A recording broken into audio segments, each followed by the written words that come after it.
मैंने सोचा था कि हमारी ज़िंदगी में जो भी तूफ़ान आएगा हम साथ मिलकर झेल लेंगे, पर कभी नहीं सोचा था कि उसी आदमी का हाथ जो मेरे बच्चे के साथ खेलता था मेरे गाल पर इतनी तेज़ थप्पड़ मार देगा कि हमारी दुनिया चकनाचूर हो जाएगी। मेरा पति आयुष और मेरा नाम रीमा है। 7 साल की शादी थी।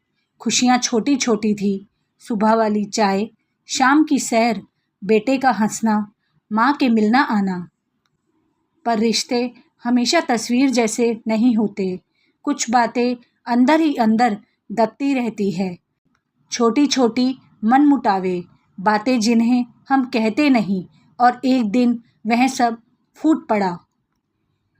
वो दिन मैं शाम की दावत की तैयारी कर रही थी। आयुष काम की वजह से दिन भर थका हुआ था। हमारे बीच बहस किसी हल्की नोकझोंक से शुरू हुई। पैसों की टेंशन, एक अनकही बात जो महीनों से दबी थी। मैं चुप बैठी रही। मैंने सोचा इसे बातों से सुलझा लेंगे, पर उसकी आंखें उस दिन अलग थी। जब वह बोल रहा था, आवाज़ में कुछ करुणा नहीं, बस कटुता और गुस्सा था। और अचानक मेरी और आयुष की बहस हो गई। बहस इतनी बड़ी कि लड़ाई में बदल गई। और फिर अचानक एक धक्का, एक हाथ और फिर एक थप्पड़। ये पहली बार नहीं था जब आयुष ने मुझे थप्पड़ मारा था। मैं कांप उठी। मैं थिल थिल हो गई। घर में हवा चौंधिया गई। हमारे बेटे की चीख निकली, माँ! मुझे किसी ने जैसे ठोकर ही मार दिया था। लोग कहते हैं कि दर्द और शर्म दोनों एक साथ उतरते हैं।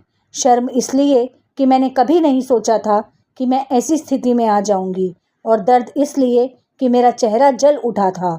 आंखें भर आई, होठ कांपने लगे। हमारे घर की दीवारों ने उस दिन बहुत कुछ देखा, पर दीवारें नहीं बोल सकती थी। थोड़ी देर में मैं अपने आप को एक निर्णय लेते हुए पाई। मैं चुप नहीं रह सकती थी। चुप्पी ने ही हमें दोबारा यहाँ तक पहुँचाया था। मैंने अपने मोबाइल से कुछ तस्वीरें ली, बेटे को गोद में लिया और हम नज़दीकी अस्पताल पहुँचे। डॉक्टर ने चेहरा देखा, कुछ दवाइयाँ दी और कहा, यह सिर्फ धक्का नहीं, यह संकेत है कि रिश्ते में कुछ गंभीर भूल हुई है। अगले दिन मैं घर पर नहीं रही। मैंने अपनी माँ को बुला लिया। वो रोई नहीं। उनकी आंखों में वह सवाल था जिसे मैं खुद से छुड़ाकर नहीं रख पा रही थी।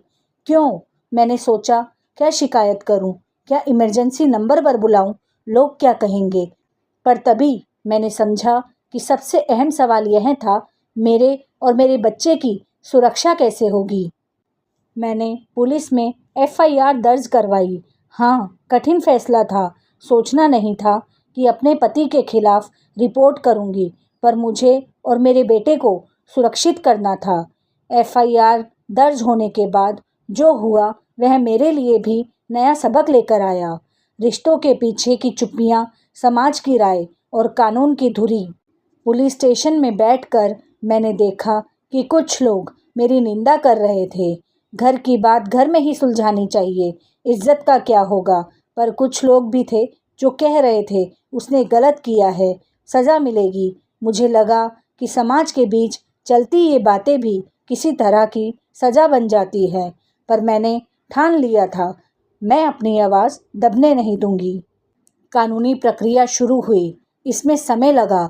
चश्मदीदों से बात हुई, पड़ोसियों का बयान लिया गया, मेडिकल रिपोर्ट और बेटे की दहशत की निशानियाँ।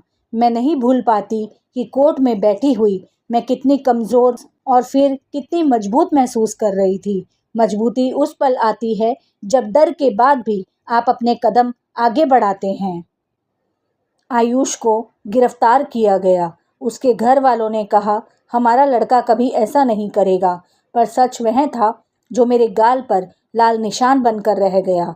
अदालत ने उसकी सुनवाई की और सज़ा सुनाई, जुर्माना, सामाजिक सेवा और कुछ महीनों के लिए काउंसलिंग। कानूनी सज़ा का मकसद केवल दंड नहीं था, वह एक संदेश था कि हिंसा बर्दाश्त नहीं की जा सकती। पर कहानी सिर्फ अदालत और सज़ा तक सीमित नहीं थी। असली काम तो उसके बाद शुरू हुआ। मैंने समझा कि पीड़ित होने के साथ साथ मुझे खुद को फिर से खड़ा करना होगा। मैंने काउंसलर से बात की, दर्द की पहचान करना, ट्रॉमा को शब्द दे पाना और भूलकर आगे बढ़ना। मैं रोज़ उठकर अपने बेटे की हंसी के लिए जीती, उससे मुझे मजबूती मिलती थी। आयुष की सज़ा के महीने बेहतर नहीं थे। हमने पारिवारिक मीटिंग की, उसकी माँ रोई, उसकी बहनें जज्बातों में थी। आयुष ने गलती मानी, उसने अफसोस जताया और कहा कि वह काउंसलिंग करेगा, पर अफसोस अब मरहम अलग अलग चीज़ें हैं। काउंसलिंग की शुरुआत हुई और आयुष खुद के अंदर झांकने लगा। किस गहरे डर और गुस्से से उसे इस हद तक पहुंचा दिया।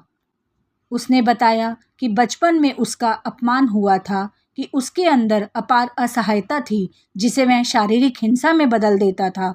यह सुनना आसान नहीं था, पर मैंने ये भी महसूस किया कि हिंसा कोई बहाना नहीं होता। समाज ने हमें देखा, कुछ ने हमारा साथ दिया, कुछ ने दूरी बना ली। मैं नहीं चाहती थी कि मेरी ज़िंदगी सिर्फ दर्द का नाम बनकर रहे, पर मैं यह भी नहीं चाहती थी कि किसी और को ये सब सहना पड़े। मैंने अपने अनुभव से सीखकर एक छोटे से ग्रुप की शुरुआत की, कुछ महिलाओं के साथ जो घरेलू हिंसा के बाद उठ खड़ी हुई। हमने एक दूसरे को सहारा दिया, कानूनी मदद की जानकारी बांटी और सबसे ज़रूरी, एक दूसरे को असली आवाज़ दी। हमारी छोटी सी मीटिंग ने मुझे नई ताकत दी। कुछ महीनों बाद आयुष ने अपनी सज़ा पूरी की। अदालत ने उसे प्रोबेशन दिया और कहा कि वह नियमित रूप से काउंसलिंग करेगा। सवाल था, क्या मैं उसे फिर से अपनाऊं? क्या हमारा रिश्ता पुराने मुकाम पर लौट सकता है? मेरा जवाब तुरंत नहीं था। मैंने सोचा, प्यार और सुरक्षा दोनों ज़रूरी है। किसी ने मुझे बताया, माफ़ी देना स्वाभाविक है, पर भरोसा वापस कमाना पड़ता है। हमने फैसला किया, सुरक्षा पहले होगी। आयुष ने प्रोबेशन के दौरान नियमित काउंसलिंग की, हिंसा प्रबंधन को देखा और अपने गुस्से के ट्रिगर को समझने की मेहनत की। उसने नौकरी बदल दी, बातचीत की नई आदतें, गुस्से को नोट करने की तकनीकें और मुश्किल घड़ी में बाहर का सहारा लेने की बात। हमने छोटे छोटे कदम लिए, लेकिन असल में बड़ा बदलाव वही है जो रोज़ाना के छोटे कदमों से आता है। मैं यह भी मानती हूँ कि हर कहानी का अंत किसी एक रूप में तय नहीं होता। कुछ रिश्ते सुलझ जाते हैं, कुछ अलग राह चुनते हैं और कुछ में बीच का रास्ता निकल आता है, जहाँ जिम्मेदारी, माफ़ी और पुनर्निर्माण साथ होते हैं। मेरे लिए यही सबसे बड़ा सबक था। हिंसा का सामना करने के बाद भी इंसान अपने फैसले स्वयं ले सकता है। मुझे अपने लिए निर्णय लेने का हक था और मैंने अपने बेटे की सुरक्षा और आत्मसम्मान को पहले देखा।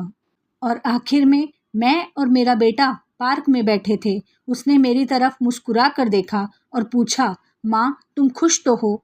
मैंने मुस्कुरा कर उसे देखा, लेकिन सच कहूँ तो अब मैं पूरी तरह खुश नहीं थी, पर मैंने शांति पा ली थी। शांति इसलिए कि मैंने अपनी आवाज़ उठाई, अपने लिए खड़ी हुई और मैंने अपने बच्चे के लिए एक निर्णय लिया। शर्म और डर के खिलाफ खड़ा होना कभी बुरा नहीं होता। दोस्तों, इस कहानी का मकसद यह बताना नहीं कि हर कोई वापस सही हो सकता है, बल्कि यह बताना है कि जब हिंसा होती है तो हमारी पहली प्राथमिकता सुरक्षा होनी चाहिए। कानूनी रास्ता, काउंसलिंग और समुदाय का सहारा बहुत मायने रखता है। और अगर आप या आपके आसपास कोई ऐसी स्थिति में है तो मदद लेना शर्म की बात नहीं, यह आपकी मजबूती की पहचान है। अगर आपको यह कहानी पसंद आई हो तो चैनल को सब्सक्राइब करें, वीडियो को लाइक और शेयर करें ताकि हम और ऐसी कहानियाँ ला सकें। कमेंट में बताइए कि आप इस कहानी के किस हिस्से से जुड़े, और अगर आप चाहते हैं तो मैं अगली बार मिनी इंटरव्यूज़ या काउंसलिंग टिप्स भी लेकर आ सकती हूँ। धन्यवाद। अगली कहानी में फिर मिलेंगे। तब तक के लिए खुद का ध्यान रखें और अपने प्रियजनों की सुरक्षा को कभी नज़रअंदाज ना करें।